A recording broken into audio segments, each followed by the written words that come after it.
ಹರೇ ನಮಾಚಾರ್ಯ.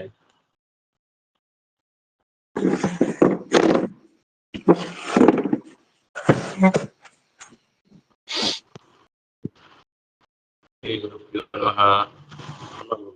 ಶ್ರೀಮದಾನಂದ ಪಾದಾಚಾರ್ಯ ಗುರುಭ್ಯೋ ನಮಃ. ನಾರಾಯಣಂ ದೋಷವರ್ಜಿತಂ ಗಮ್ಯಂ ಗುರುಂ ಶಾಪೇನತ್ವಾ ಸುತ್ರಾರ್ಥವರ್ಜಿತೇ ಕೃಷ್ಣಂ ರಾಮಂ ನರಸಿಂಹಂ ವ್ಯಾಸನತ್ವಾ ಗುರುನ್ನಪಿ ಜಗನ್ನಾಥಾಖ್ಯೇಕಿನಾ ಕ್ರಿಯತೆ ಸೂತ್ರದೀಪಿಕಾ ಪ್ರಮಂ ಮಂಗಲಗೀತಂ ಮಜಗಮ್ಯಂ ಸದಾನಂದತೀರ್ಥಮಂ ಭಜೇತಾಪತ್ಯಾಪಕಂ ಚಿತ್ರೈವದೇಶ್ಚ ಗಂಭೀರೈ ವಾಕ್ಯೈರ್ಮಾನೇರಖಂಡಿತೈ ಕೃಪಾಂ ವ್ಯಂಜಯಂತಿ ಪಾದೇ ಶ್ರೀತೀರ್ಥವಾಕರ್ತಿಕಲ್ಪಿತಕಲ್ಪೋऽಯಂ ಪ್ರತ್ಯರ್ಥ್ಯಜಕೇಸರಿ ವ್ಯಾಸತೀರ್ಥಗುರುರ್ಯಾತಸ್ಮದ್ಸಿದ್ಧೇ ಮೂಕೋ ಯತ್ಪ್ರಸಾದೇನ ಮುಕುಂದಶಯನಾಯತೆ ವಿದ್ಯಾಪೀಠ ವಿಧಾತಾರಂ ವಿದ್ಯಾವಾರಿಧಿ ಚಂದಿರಂ ವಿದ್ಯಾರ್ಥಿವತ್ಸಲಂ ವಂದೇ ಮಹಾಮಹಿಂ.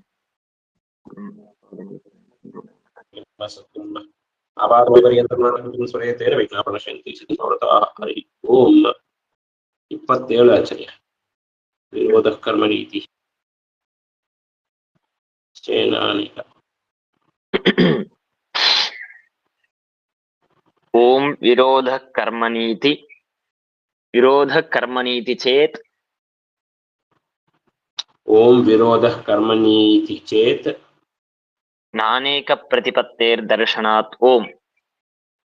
ಅನೇಕ ಪ್ರತಿಪತ್ತೇರ್ದರ್ಶನಾತ್ ಓಂ. ಓಂ ವಿರೋಧ ಕರ್ಮನೀತಿ ಚೇನ್ ನಾನೇಕ ಪ್ರತಿಪತ್ತೇರ್ದರ್ಶನಾತ್ ಓಂ. ಓಂ ವಿರೋಧ ಕರ್ಮನೀತಿ ಚೇನ್ ನಾನೇಕ ಪ್ರತಿಪತ್ತೇರ್ದರ್ಶನಾತ್ ಓಂ.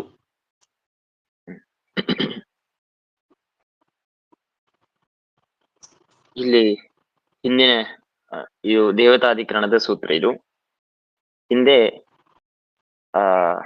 ಸಿದ್ಧ್ಯಪೇಕ್ಷೆಯಾತು ಮನುಷ್ಯಾಧಿಕಾರತ್ವಾತ್ ಅಂತನೋ ಕಡೆಗೆ ಈ ಹೃದ್ಗುಹ ವಾಸಿಯಾಗಿದ್ದಾನೆ ಭಗವಂತ ಇತ್ಯಾದಿಯಾಗಿ ಹೇಳುವಾಗ ಅಂಗುಷ್ಟ ಮಾತ್ರ ಅಂತ ಹೇಳಿದ್ದಾರಲ್ವಾ ಅಂತ ಪ್ರಶ್ನೆ ಮಾಡಿದಾಗ ಅದು ಮನುಷ್ಯಾಧಿಕಾರಿಗಳಾಗಿ ಮನುಷ್ಯರಿಗೆ ಉಪಾಸನೆ ಮಾಡಬೇಕು ಅಂತ ಅನ್ನೋದಕ್ಕಾಗಿ ಹಾಗೆ ಹೇಳಿದ್ದಾರೆ. ಅದರಿಂದ ಭಗವಂತನಿಗೆ ಏನು ತೊಂದರೆ ಇಲ್ಲ, ಅರ್ಥಾತ್ ಪರಿಚ್ಛಿನ್ನತ್ವ ಬರೋದಿಲ್ಲ ಅಂತ ಹೇಳುವಾಗ, ಹಾಗಾದ್ರೆ ದೇವತೆಗಳಿಗೆ ವೇದವಿದ್ಯೋಪಾಸನೆಯಲ್ಲಿ ಅಧಿಕಾರ ಇದೆಯೋ ಇಲ್ಲವೋ ಅಂತ ಪ್ರಶ್ನೆ ಬಂದಾಗ ತದುಪರ್ಯಪಿ ಬಾದರಾಯಣ ಸಂಭವಾತ್ ಅಂತ ಹೇಳಿ ದೇವತೆಗಳಿಗೂ ವೇದವಿದ್ಯಾಧಿಕಾರ ಇದ್ದೇ ಇದೆ ಅಂತ ಇಷ್ಟು ಹಿಂದಿನ ಸೂತ್ರದ ಸಮರ್ಥನೆ ಮಾಡಿದ್ರು. ಈಗ ಈ ವಿರೋಧ ಕರ್ಮ ನೀತಿ ಅಂತ ಅನ್ನೋ ಸೂತ್ರದಲ್ಲಿ ಏನ್ ಮಾಡ್ತಾರೆ ಅಂತಂದ್ರೆ, ಹಾಗಾದ್ರೆ ದೇವತಾ ಪದವಿ ಏನಿದೆಯೋ ಅದು ಸಾದಿ. ಸಾದಿ ಅಂತಂದ್ರೆ ಇಷ್ಟುವರೆಗೆ ಇವರು ದೇವತಾ ಪದವಿ ಹೊಂದಿದ್ದಿಲ್ಲ, ಮನುಷ್ಯರಾಗೇ ಇದ್ದರು, ಸಾಧನೆಯನ್ನು ಮಾಡಿಕೊಂಡು ಅವರು ದೇವತಾ ಪದವಿಗೆ ಹೋದರು. ಇದು ಸಾದಿ ಅಂತಂದ್ರೆ ಆದಿ ಸಹಿತ ಅಂದ ಮೇಲೆ ಮನುಷ್ಯರಾಗಿದ್ದವರೇ ದೇವತೆಗಳಾಗಿ ಆದರು. ಹಾಗಾದ್ರೆ ಈಗ ಉದಾಹರಣೆಗೆ ನಾನಿದ್ದೇನೆ, ನಾನು ಸಾಧನೆಯನ್ನು ಮಾಡಿಕೊಂಡು ದೇವತೆಯಾದೆ. ಏನಾದೆ ನಾನು? ಇಂದ್ರ ಅಥವಾ ಚಂದ್ರ, ವರುಣ, ಏನೋ ಒಂದು ದೇವತೆ ಆದೆ ಅಂತ ಇಟ್ಕೊಳ್ಳಿ. ಹಾಗಾದ್ರೆ ಅಷ್ಟರವರೆಗೆ ಆ ದೇವತಾ ಪದವಿ, ಆ ಸೀಟ್ ಖಾಲಿ ಇತ್ತು, ಅಲ್ಲಿ ಯಾರು ಇದ್ದಿದ್ದಿಲ್ಲ. ಅಂದ ಮೇಲೆ ಇದು ಹೇಗೆ ವ್ಯವಸ್ಥೆ ಮಾಡೋದು? ಅವಾಗ ಏನಾಯಿತು ಅಂತಂದ್ರೆ, ಈಗ ನಾನು ಇಂದ್ರ ದೇವತಾಕವಾದ ಒಂದು ಮಂತ್ರವನ್ನು ಹೇಳಿದೆ. ಇಂದ್ರಂ ವೋ ವಿಶ್ವತಸ್ಪರಿ ಹವಾಹ ಮಹೇ ಜನೇಭ್ಯ ಅಸ್ಮಾಕಮಸ್ಸು ಕೇವಲ ಸ್ವಾಹ ಇಂದ್ರಾಯ ಸ್ವಾಹ ಇಂದ್ರ ಇದನ್ನ ಮಮ ಅಂತ ನಾನು ಮಂತ್ರೋಚ್ಚಾರಣ ಪೂರ್ವಕವಾಗಿ ಇಂದ್ರ ದೇವತಾಕವಾದ ಒಂದು ಹವಿಸ್ತ್ಯಾಗವನ್ನು ನಾನು ಹೋಮವನ್ನು ಮಾಡಿದೆ. ಅಲ್ಲಿ ಮಾಡುವಾಗ ಯಾರನ್ನು ಕುರಿತು ಮಾಡಬೇಕು?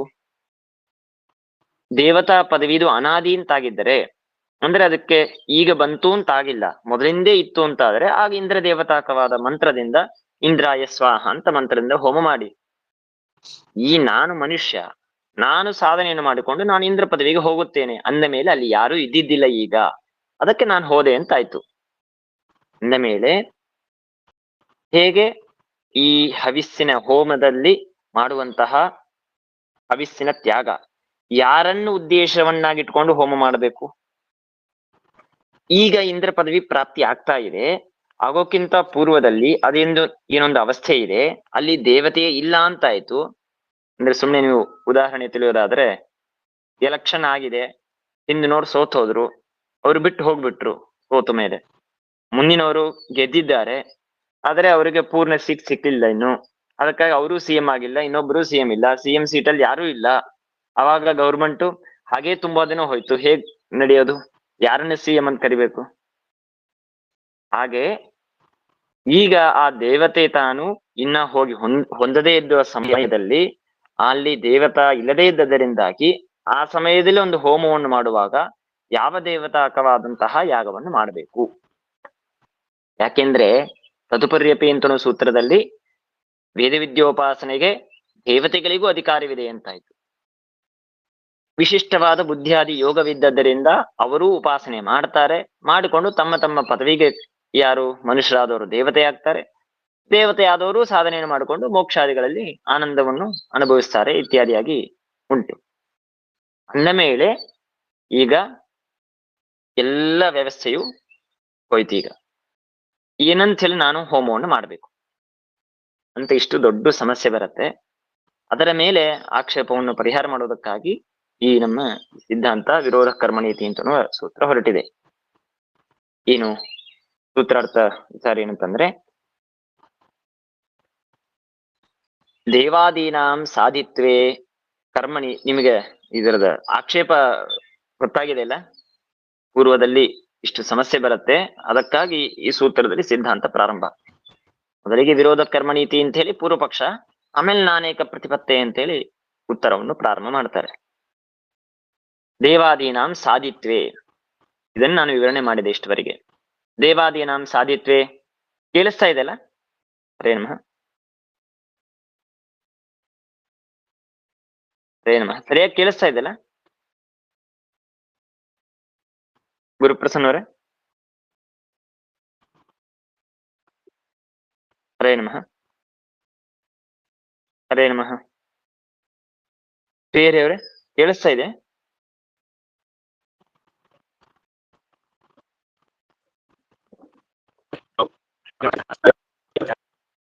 ಹಲೋ ಆಚಾರ್ಯ, ಕೇಳಿಸ್ತಾ ಇದೆ? ಕೇಳಿಸ್ತಾ ಇದೆಯಾ?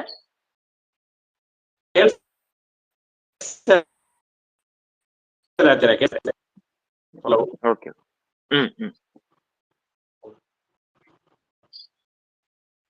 ಹ್ಮ್ ಆ ದೇವಾದೀನಾಂ ಸಾಧಿತ್ವೇ ಕರ್ಮಣಿ ಪೂರ್ವಕಲ್ಪೆ ಪ್ರವೃತ್ತ ಯಜ್ಞಾದಿ ಕರ್ಮಣಿ ವಿಷಯೇ. ಅಂದ್ರೆ ದೇವಾದೀನಾಂ ಸಾಧಿತ್ವೇ ಅಂದ್ರೆ ದೇವತಾ ಪದವಿ ಇದು ಸಾಧಿ, ಅಂದ್ರೆ ಇಷ್ಟವರೆಗೆ ಇದ್ದಿದ್ದಿಲ್ಲ, ಈಗ ಸಾಧನೆಯನ್ನು ಮಾಡಿಕೊಂಡು ಅವರು ಅವರ ಪದವಿಯನ್ನು ಹೊಂದಿದ್ದಾರೆ ಅಂತ. ಹೀಗೆ ಆ ಪದವಿ ಎಲ್ಲವೂ ಸಾಧಿ ಅಂತ ಆಗಿಬಿಟ್ಟರೆ ಆಗೇನಾಗತ್ತೆ ಅಂತಂದ್ರೆ ಕರ್ಮಣಿ ವಿರೋಧ ಕರ್ಮಣೀತಿ ಅಂತಿದ್ದು ಕರ್ಮಣಿ ಉಲ್ಟಾ ಮಾಡ್ಕೊಳ್ಬೇಕು. ಕರ್ಮಣಿ ವಿರೋಧ ಅಂದ್ರೆ ಕರ್ಮಣಿ ಅಂತಂದ್ರೆ ಕರ್ಮ ವಿಷಯದಲ್ಲಿ ಅಂದ್ರೆ ಏನು? ಪೂರ್ವಕಲ್ಪೆ ಪ್ರವೃತ್ತ ಯಜ್ಞಾದಿ ಕರ್ಮಣಿ. ಪೂರ್ವಕಲ್ಪದಲ್ಲಿ, ಹಿಂದಿನ ಕಲ್ಪದಲ್ಲಿ ಮಾಡಿದಂತಹ ಯಾವ ಯಜ್ಞಾದಿ ಕರ್ಮವಿದೆಯೋ ಆ ಯಜ್ಞಾದಿ ಕರ್ಮದ ವಿಷಯದಲ್ಲಿ ವಿರೋಧ. ಏನ್ ವಿರೋಧ? ಹಿಂದಿನ ಕಲ್ಪದಲ್ಲಿ ಮಾಡಿದಂತಹ ಯಜ್ಞಾದಿ ಕರ್ಮದ ವಿಷಯದಲ್ಲಿ ವಿರೋಧ ಬರುತ್ತೆ. ಏನಾಗ್ಬಿಟ್ರೆ ದೇವತಾ ಪದವಿ ಇದು ಸಾಧಿ ಆಗಿಬಿಟ್ಟರೆ, ಈಗ ದೇವತಾ ಪದವಿ ಇಲ್ಲ, ಈಗ ಅವರಿಗೆ ಬಂತು ಅಂತ ಈ ಒಂದು ವ್ಯವಸ್ಥೆಯನ್ನು ಒಪ್ಪೋದಾದರೆ ಆಗ ಹಿಂದಿನ ಕಲ್ಪದಲ್ಲಿ ಮಾಡಿದ ಯಜ್ಞಾದಿ ಕರ್ಮದ ವಿಷಯದಲ್ಲಿ ವಿರೋಧ ಬಂತು. ಏನ್ ವಿರೋಧ ಬಂತು? ಉದ್ದೇಶ್ಯಾಭಾವ ನಿಮಿತ್ತ ವೈಯರ್ಥ್ಯಾಖ್ಯ ವಿರೋಧ. ಇದನ್ನೇ ನಾನು ಮೊದಲಿಗೆ ಹೇಳಿದೆ. ಉದ್ದೇಶ್ಯಾಭಾವ ನಿಮಿತ್ತ ವೈಯರ್ಥ್ಯಾಖ್ಯ ವಿರೋಧ. ಏನು ಉದ್ದೇಶ್ಯಾಭಾವ ಅಂತಂದ್ರೆ, ಯಾರನ್ನು ಉದ್ದೇಶಿಸಿಕೊಂಡು ಯಾಗವನ್ನು ಮಾಡಬೇಕು? ಇಂದ್ರಾಯ ಸ್ವಾಹ, ಅಗ್ನಯೇ ಸ್ವಾಹ ಇತ್ಯಾದಿಯಾಗಿ ಯಾವ ದೇವತೆಯನ್ನು ಇಟ್ಕೊಂಡು ಮಾಡ್ತೀರಾ ನೀವು? ಎಲ್ಲಾ ದೇವತಾ ಪದವಿಯು ಸಾಧಿಯಾಗಿದೆ. ಭಗವಂತ ಒಬ್ನೇ ಅನಾದಿ, ಅವನ ಸ್ಥಾನಕ್ಕೆ ಇನ್ಯಾರೂ ಬರೋದಿಲ್ಲ, ಅವನೇ ಇರಬೇಕು. ಬ್ರಹ್ಮ, ವಾಯು ಇತ್ಯಾದಿ ಎಲ್ಲ ಪದವಿಗಳು, ಇನ್ನೊಬ್ಬೊಬ್ಬ ದೇವತೆಗಳು ತಮ್ಮ ಯೋಗ್ಯತಾನುಸಾರವಾಗಿ ಯಾರು ಆ ಪದವಿಗೆ ಯೋಗ್ಯರಾದಂತಹ ಜೀವರಿದ್ದಾರೋ ಅವರ ಸಾಧನೆ ಪೂರ್ತಿ ಆದ ಮೇಲೆ ಅವರವರು ಅವರವರ ಸ್ಥಾನಕ್ಕೆ ಹೋಗ್ತಾರೆ. ಅಂದ ಮೇಲೆ ಪೂರ್ವಕಲ್ಪದಲ್ಲಿ ಮಾಡಿದ ಏನ್ ಯಜ್ಞ ಕರ್ಮವಿದೆಯೋ ಆ ಯಜ್ಞ ಕರ್ಮಕ್ಕೆ ಉದ್ದೇಶ ಯಾರು? ಅಂದ್ಮೇಲೆ ಉದ್ದೇಶವೇ ಇಲ್ಲ ಅಂತಂದ ಮೇಲೆ ಅದು ಅವರು ಮಾಡಿದ ಕರ್ಮ ಇದು ವ್ಯರ್ಥವಾಗಲಿ. ನಾನು ಇಂದ್ರಾಯ ಸ್ವಾಹ ಅಂತ ಹೋಮ ಮಾಡಿದರೆ ಅದು ವ್ಯರ್ಥವಾಗಲಿ. ಯಾಕೆ ವ್ಯರ್ಥವಾಗಲಿ? ಯಾರನ್ನು ಉದ್ದೇಶಿಸಿಕೊಂಡು ಮಾಡಬೇಕು? ಉದ್ದೇಶವೇ ಯಾರೂ ಇಲ್ಲ ಆ ಪ್ರಸಂಗದಲ್ಲಿ. ಆದ್ದರಿಂದ ಕರ್ಮಣಿ ವಿರೋಧ ಸ್ಯಾತ್, ವಿರೋಧ ಇತಿ ಚೇತ್, ಕರ್ಮದ ವಿಷಯದಲ್ಲಿ ಅಂದ್ರೆ ಪೂರ್ವಕಲ್ಪದಲ್ಲಿನ ಮಾಡಿದಂತಹ ಯಜ್ಞಾದಿ ಕರ್ಮದ ವಿಷಯದಲ್ಲಿ ಉದ್ದೇಶ ಇಲ್ಲದೆ ಇದ್ದದ್ದರಿಂದಾಗಿ, ಯಾರೂ ಇಲ್ಲದೆ ಇದ್ದದ್ದರಿಂದಾಗಿ ವ್ಯರ್ಥವಾಯಿತು ಆ ಕರ್ಮಗಳು. ವ್ಯರ್ಥವಾದದ್ದರಿಂದಾಗಿ ಮತ್ತೆ ನೀವು ದೇವತಾ ಪದವಿ ಇದು ಸಾದಿ ಅಂತ ಹೇಗೆ ಸಮರ್ಥನ ಮಾಡೋದು ಅಂತಂದ್ರೆ ಅದಕ್ಕೆ ಸಮಾಧಾನ ಇತಿ ಛೇದ್ನ. ಯಾಕೆ? ಅನೇಕ ಪ್ರತಿಪತ್ತೇಹೇ ದರ್ಶನಾತ್. ಅನೇಕ ಪ್ರತಿಪತ್ತೇಹೇ ದರ್ಶನಾತ್ ಅಂತಂದ್ರೆ ಅನೇಕೇಶಾಂ ಪ್ರತಿಪತ್ತಿ ಅನೇಕ ಪ್ರತಿಪತ್ತಿ ಅಂದ್ರೆ ಯೋಗ್ಯರಾದಂತಹ ಯಾವ ಜೀವರಿದ್ದಾರೋ ಅನೇಕೇಶಾಂ ಯೋಗ್ಯ ಮನುಷ್ಯಾನಾಂ. ಅನೇಕೇಶಾಂ ಯೋಗ್ಯ ಮನುಷ್ಯಾನಾಂ ಅಂತಂದ್ರ ಒಬ್ಬರೇ ಬ್ರಹ್ಮದೇವರು ಅಂತಿಲ್ಲ, ಒಬ್ಬರೇ ಇಂದ್ರ ಚಂದ್ರ ವರುಣ ಇತ್ಯಾದಿ ಒಬ್ಬರೇ ದೇವತೆಗಳು ಅಂತಿಲ್ಲ. ಅನೇಕೇಶಾಂ ಯೋಗ್ಯ ಮನುಷ್ಯಾನಾಂ, ಅನೇಕ ಯೋಗ್ಯತೆಯನ್ನು ಪಡೆದಂತಹ ಯಾವ ಮನುಷ್ಯರಿದ್ದಾರೋ ಅಂತಹ ಮನುಷ್ಯರಿಗೆ ದೇವತಾ ಪದ ಪ್ರಾಪ್ತೇ. ಇದು ಅನೇಕ ಪ್ರತಿಪತ್ತಿ ಅಂತನೋ ಶಬ್ದಕ್ಕೆ ಅರ್ಥ.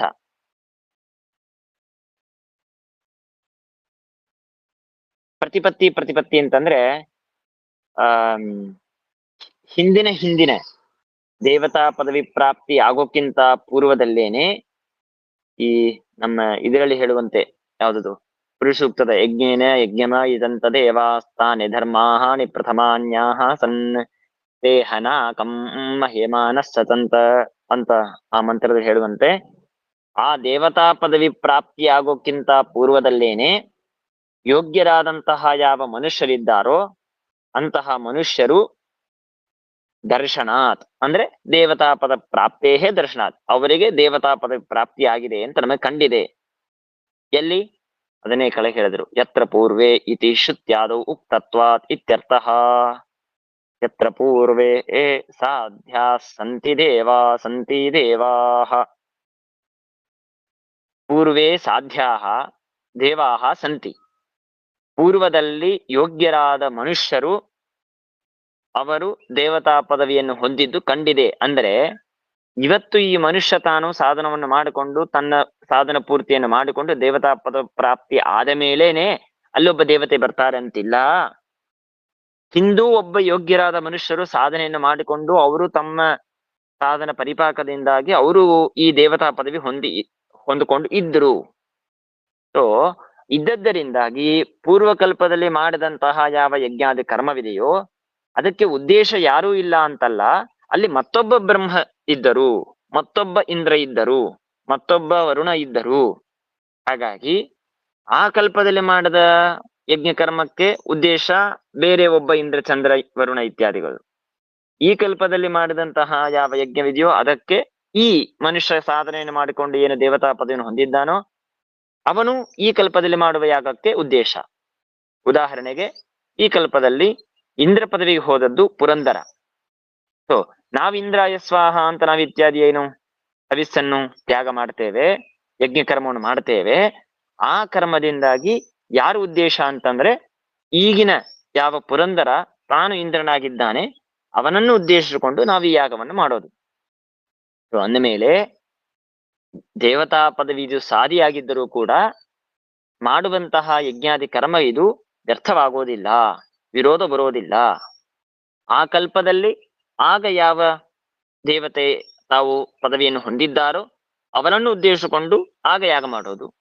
ಈಗ ಮಾಡುವಂತಹ ಯಾಗ ಈಗ ಯಾರಿದ್ದಾರೋ ಅವರನ್ನು ಕುರಿತುಕೊಂಡು ಅವರನ್ನು ಉದ್ದೇಶಿಸಿ ಯಜ್ಞಾದಿ ಕರ್ಮಗಳನ್ನು ಮಾಡಬೇಕು. ಇದು ತುಂಬಾ ಮಹತ್ವ ಸಿದ್ಧಾಂತ. ಯಾಕೆಂದ್ರೆ ಅಧಿಕಾರವಿದೆ ಅಂತ ಸಮರ್ಥನೆ ಮಾಡಿದ್ದಕ್ಕೆ ಸಮಸ್ಯೆ ಬಂತು. ತದುಪರ್ಯಪಿ ಬಾದರಾಯಣೆ ಸಂಭವಾತ್ ಇತ್ಯಾದಿಯಾಗಿ ಅಧಿಕಾರ ಮನುಷ್ಯರಿಗಿದ್ದಂತೆ ದೇವತೆಗಳಿಗೂ ಇದೆ. ಆ ದೇವತೆಗಳಿಗೂ ಪದಪ್ರಾಪ್ತಿ ಅದು ಮೊದಲಿಗೆ ಇದ್ದಿದ್ದಿಲ್ಲ ಈಗ ಆಯಿತು ಅಂತ ಹೇಳಿದಾಗ ಆಗ ನಮಗೆ ಪರಸ್ಪರವಾಗಿ ವಿರೋಧ ಬಂತು. ಅದನ್ನು ಅನೇಕ ಪ್ರತಿಪತ್ತೇ ದರ್ಶನಾತ್ ಎಂಬುದಾಗಿ ಆ ವಿರೋಧದ ಪರಿಹಾರವನ್ನು ಮಾಡಿದರು.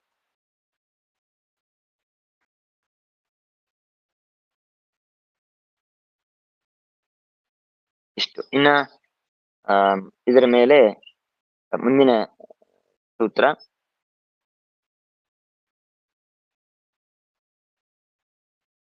ಅಂದ್ರೆ ಇಷ್ಟು ಇದರಲ್ಲಿ ಸಾರಾಂಶ. ಈ ದೇವತೆ ಇಲ್ಲದೆ ಇದ್ದರೂ ಈ ದೇವತಾ ಸ್ಥಾನಕ್ಕೆ ಹೊಂದಿದ ಮತ್ತೊಬ್ಬ ದೇವತೆ ತಾನಿದ್ದ ಸೊ ಕರ್ಮ ಇದು ಉಪಪನ್ನ ಕರ್ಮ ಮಾಡಬಹುದು. ಇನ್ನ ಇದರ ಮೇಲೆ ಮುಂದಿನ ಸೂತ್ರ ಓಂ ಶಬ್ದ ಇತಿ ಚೇತ್ನ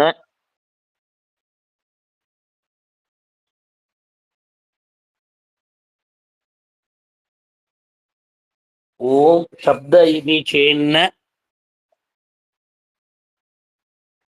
ಅತಃ ಪ್ರಭವಾತ್ ಪ್ರತ್ಯಕ್ಷಾನುಮಾನಾಭ್ಯಾಂ ಓಂ ಓಂ ಓಂ ಶಬ್ದ ಇತಿ ಚೇನ್ನಾತ ಪ್ರಭವಾತ್ ಪ್ರತ್ಯಕ್ಷಾನುಮಾನಾಭ್ಯಾಂ ಓಂ ಎನ್ನುವಂತಹ ಈ ಸೂತ್ರ. ಇಲ್ಲಿ ಏನ್ ಸಮರ್ಥನೆ ಮಾಡ್ತಾರೆ ಅಂತಂದ್ರೆ ಇದರ ಮೇಲೆ ಬಂದೆ ಆಕ್ಷೇಪ.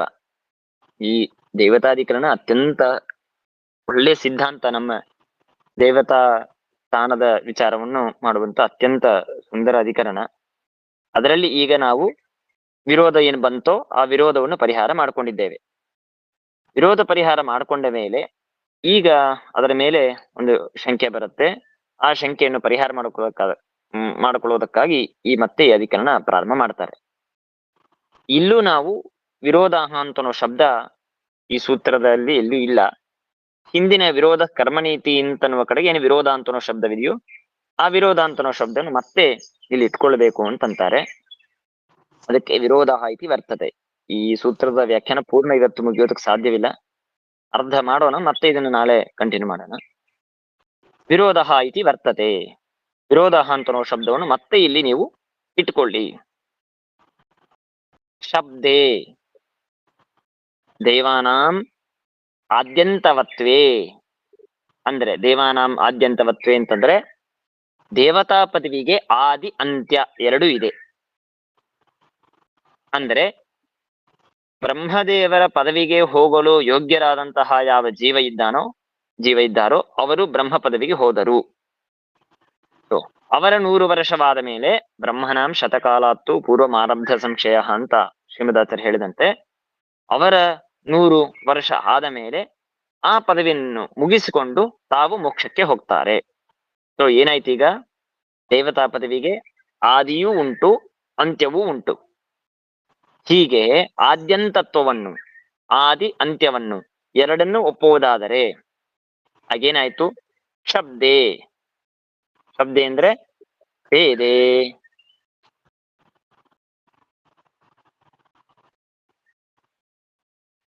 ಅಪ್ರಾಮಾಣ್ಯ ರೂಪವಾದಂತಹ ದೋಷ ಬರಬೇಕಾಗತ್ತೆ. ವೇದೇ ಅಪ್ರಾಮಾಣ್ಯಕ್ಕೆ ವಿರೋಧ. ಹಿಂದಿನ ಸೂತ್ರದಲ್ಲಿ ವಿರೋಧ ಅಂತನೂ ತಗೊಳ್ಬೇಕು ಅಂತಂದಲ್ವಾ, ಅದನ್ನ ಈಗ ಬಳಸ್ತಾರೆ. ಶಬ್ದೇ ವಿರೋಧ. ನೋಡ್ರಿ, ಹಿಂದಿನ ಸೂತ್ರದಲ್ಲಿ ಮಾಡಿದ ಪೂರ್ವ ಪಕ್ಷ ಏನಂದ್ರೆ ಕರ್ಮಣಿ ವಿರೋಧ. ಈಗ ಈ ಸೂತ್ರದಲ್ಲಿ ಪೂರ್ವ ಪಕ್ಷ ಏನಂದ್ರೆ ಶಬ್ದೇ ವಿರೋಧ. ಇಲ್ಲಿ ದೇವತೆಗಳಿಲ್ಲ ಅಂದ್ಮೇಲೆ ಏನು ಯಾರನ್ನು ನಿಮಿತ್ತವನ್ನ ಇಟ್ಕೊಂಡು ಕರ್ಮ ಮಾಡಬೇಕು? ಸೊ ವಿರೋಧ ಬಂತು. ಇಲ್ಲಿ ಹೇಳ್ತಾ ಇರೋದು ಶಬ್ದೇ ವಿರೋಧ. ಶಬ್ದೆ ಅಂತಂದ್ರೆ ವೇದಗಳು. ಆ ವೇದದಲ್ಲಿ ವಿರೋಧ. ಏನ್ ವಿರೋಧ? ಅಪ್ರಾಮಾಣ್ಯಾಖ್ಯ ವಿರೋಧ. ಅಪ್ರಾಮಾಣ್ಯಾಖ್ಯ ವಿರೋಧ ಅಂತನ್ನೋದು ಬರ್ಬೇಕಾಗತ್ತೆ. ಯಾಕೆ? ದೇವತಾ ಪದವಿಗೆ ಆದ್ಯಂತತ್ವವನ್ನು ಈಗ ದೇವತಾ ಪದವಿಯನ್ನು ಹೊಂದಿದರು, ಆಮೇಲೆ ಅವರ ಪದವಿ ಮುಗಿತ್ತು. ಹೀಗೆ ಆದ್ಯಂತತ್ವವನ್ನು ಒಪ್ಪಿದ ಮಾತ್ರಕ್ಕೆ ಯಾಕೆ ವೇದಕ್ಕೆ ಅಪ್ರಾಮಾಣ್ಯ ಬರಬೇಕು? ದೇವತಾ ಪದವಿಗೆ ಆದ್ಯಂತ ತತ್ವ ಇರೋದಕ್ಕೂ ವೇದಕ್ಕೆ ಅಪ್ರಾಮಾಣ್ಯ ಬರೋದಕ್ಕೂ ಸಂಬಂಧವೇನು? ಅದಕ್ಕೆ ಹೇಳಿದ್ರು ನಿತ್ಯತ್ವೇನ ಶ್ರುತಿ ಸಿದ್ಧ ವೇದ ವಾಚಾಂ. ಅಂದ್ರೆ ವೇದಗಳಲ್ಲಿ ಏನ್ ಹೇಳಿದ್ದಾರೆ ಅಂತಂದ್ರೆ ದೇವತಾ ಪದವಿ ಎಲ್ಲವೂ ನಿತ್ಯವಾಗಿದೆ ಅಂತ ದೇವತಾ ಪದ ಸ್ಥಾನಕ್ಕೆ ನಿತ್ಯತ್ವವನ್ನು ವೇದದಲ್ಲಿ ಸಮರ್ಥನೆ ಮಾಡಿದ್ದುಂಟು. ಅಂದ ಮೇಲೆ ವೇದದಲ್ಲಿ ಹೇಳಿದ್ದೇನಿದೆಯೋ ಅದನ್ನು ಹಾಗೆ ಉಳಿಸಬೇಕು. ವೇದಕ್ಕೆ ವಿಪರೀತವಾಗಿ ದೇವತಾ ಪದವಿಗೆ ಆದ್ಯಂತತ್ವವನ್ನು ಹೇಳಿದರೆ ಹಾಗಾದ್ರೆ ವೇದದಲ್ಲಿ ಹೇಳಿದ ನಿತ್ಯತ್ವ ಇದು ಭಂಗವಾಗಬೇಕಾಗತ್ತೆ. ಇಲ್ಲದೆ ಹೋದರೆ ವೇದಕ್ಕೆ ಅಪ್ರಾಮಾಣ್ಯ. ಒಂದಾ ಸೂತ್ರ ಸಿದ್ಧಾಂತ ತಪ್ಪು ಅಂತ ಹೇಳಬೇಕು, ಅಥವಾ ವೇದಕ್ಕೆ ಅಪ್ರಾಮಾಣ್ಯವನ್ನು ಹೇಳಬೇಕು. ಹಾಗಾದ್ರೆ ಏನ್ ಮಾಡ್ಬೇಕೀಗ? ನೀವಂತೂ ಆದ್ಯಂತತ್ವವನ್ನು ಹೇಳ್ತಾ ಇದ್ದೀರಿ ದೇವತಾ ಪದವಿಗೆ, ಅಂದ ಮೇಲೆ ವೇದೋಕ್ತವಾದ ನಿತ್ಯತ್ವ ಏನಿದೆಯೋ ಸರಿಯಲ್ಲ. ಇಲ್ಲದೇ ಇರುವ ನಿತ್ಯತ್ವವನ್ನು ವೇದ ಹೇಳ್ತಾ ಇದೆ. ಹಾಗಾಗಿ ವೇದಕ್ಕೆ ಅಪ್ರಾಮಾಣ್ಯ ಬಂತು.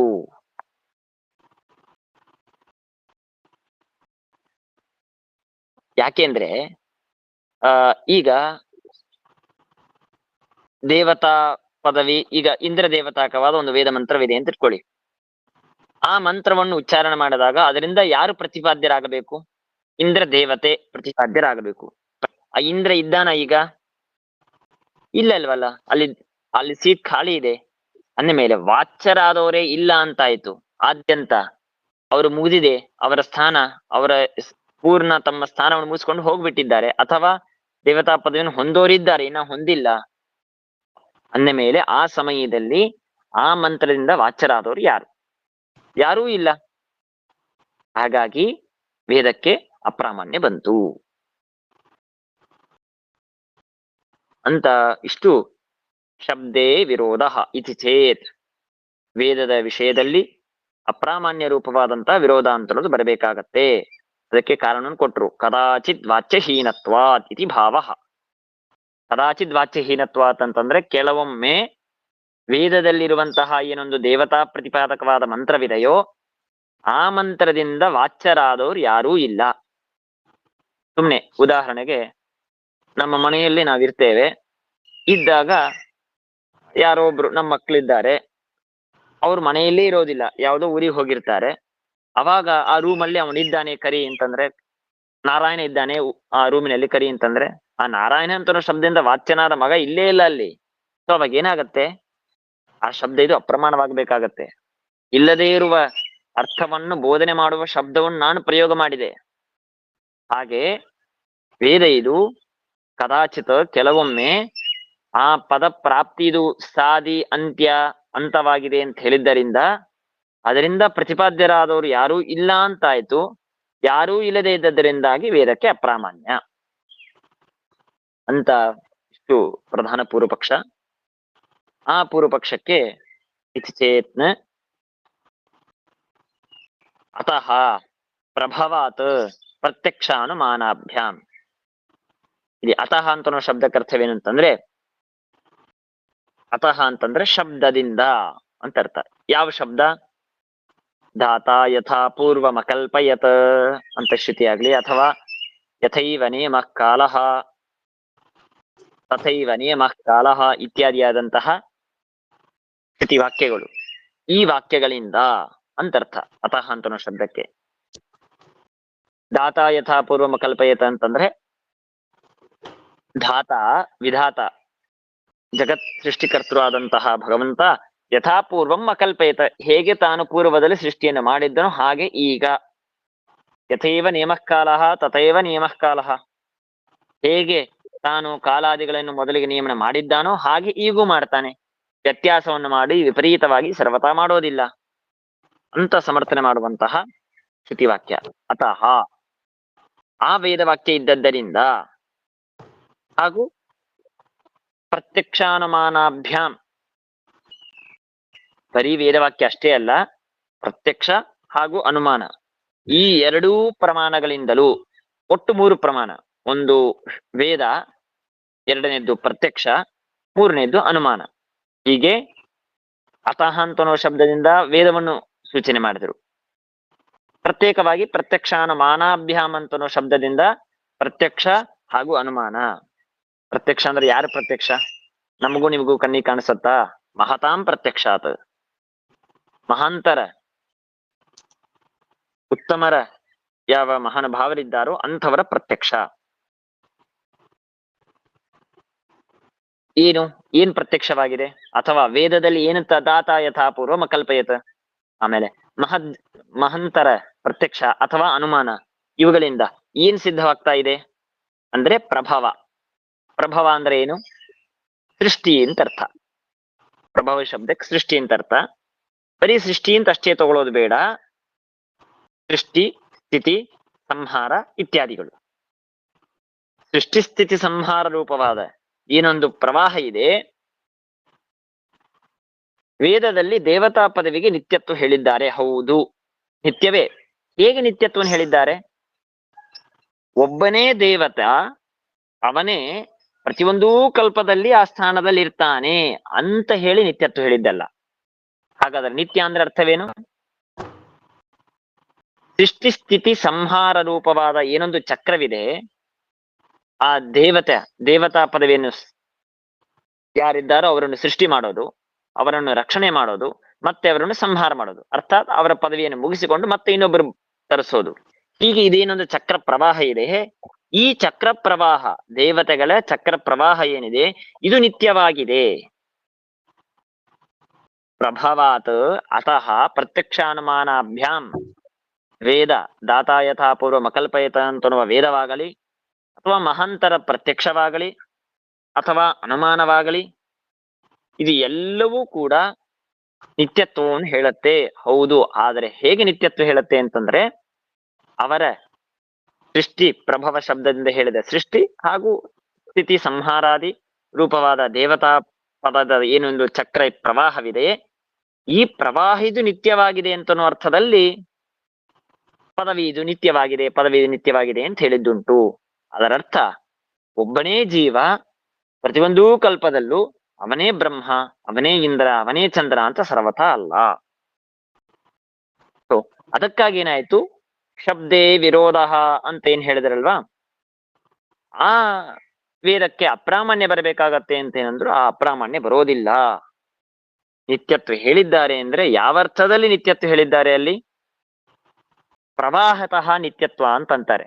ಎರಡು ತರಹ ಇದೆ, ಸ್ವರೂಪತಃ ನಿತ್ಯತ್ವ, ಪ್ರವಾಹತಃ ನಿತ್ಯತ್ವ ಅಂತ ಎರಡು ಪಕ್ಷವಿದೆ.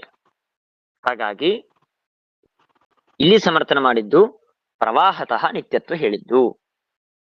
ಅಂದ್ರೆ ಆ ದೇವತಾ ಪದವಿಯೇ ಏನು ಸ್ವೀಕಾರ ಮಾಡುವುದು ಏನೊಂದು ಪ್ರವಾಹ ಇದೆ, ಇದು ಇವತ್ತೂ ಒಬ್ಬರು ಬರ್ತಾರೆ, ಮುಂದಿನ ಕಲ್ಪದಲ್ಲೂ ಮತ್ತೊಬ್ರು ಬರ್ತಾರೆ, ಅದರ ಮುಂದಿನ ಕಲ್ಪದಲ್ಲೂ ಮತ್ತೊಬ್ರು ಬರ್ತಾರೆ. ಹೀಗೆ ಈ ಪ್ರವಾಹ ನಿಲ್ಲದೇನೆ ಭಗವಂತ ತಾನು ಎಷ್ಟು ಬಾರಿ ಸೃಷ್ಟಿ ಮಾಡಿದ್ದಾನೋ ಅಷ್ಟೆಲ್ಲಾ ಬಾರಿ, ಇನ್ನ ಎಷ್ಟು ಬಾರಿ ಸೃಷ್ಟಿ ಮಾಡ್ತಾನೋ ಅಷ್ಟೆಲ್ಲಾ ಬಾರಿ ಈ ದೇವತಾ ಪದವಿಯಲ್ಲಿ ಒಬ್ಬ ಯೋಗ್ಯನಾದ ಒಬ್ಬ ಜೀವ ತಾನು ಬಂದೇ ಬರ್ತಾನೆ. ಸೊ ವಾಚ್ಯರಾದವರು ಯಾರು ಇಲ್ಲೇ ಇಲ್ಲ ಅಂತನೂ ಸಮಸ್ಯೆ ಇಲ್ಲ. ಹೇಗೆ ಹಿಂದಿನ ಸೂತ್ರದಲ್ಲಿ ವಿಚಾರ ಮಾಡುವಂತೆ, ಆ ಕರ್ಮದಲ್ಲಿ, ಆ ಹೋಮದಿಂದ ಪ್ರತಿಪಾದ್ಯರಾದವ್ರು ಯಾರೂ ಇಲ್ಲ ಅಂತಂದ್ರೆ ಹಾಗಲ್ಲ. ಅನೇಕ ಪ್ರತಿಪತ್ತೇಹೇ ದರ್ಶನಾತ್ ಅಂತ ಹೇಳಿದಂತೆ, ಹಾಗೆ ಆ ದೇವತಾ ಪದವಿಯನ್ನು ಹೊಂದಿದಂತವ್ರು ಯಾರೂ ಇಲ್ಲ ಅಂತ ಆದರೆ ಶಬ್ದ ಇದು ವೇದಕ್ಕೆ ಅಪ್ರಾಮಾಣ್ಯ ಬರಬೇಕಾಗತ್ತೆ ಅಂತ ಹೇಳಬೇಡಿ. ವೇದಕ್ಕೆ ಪ್ರಾಮಾಣ್ಯ ಬಂದೇ ಬರುತ್ತೆ. ಯಾಕೆ?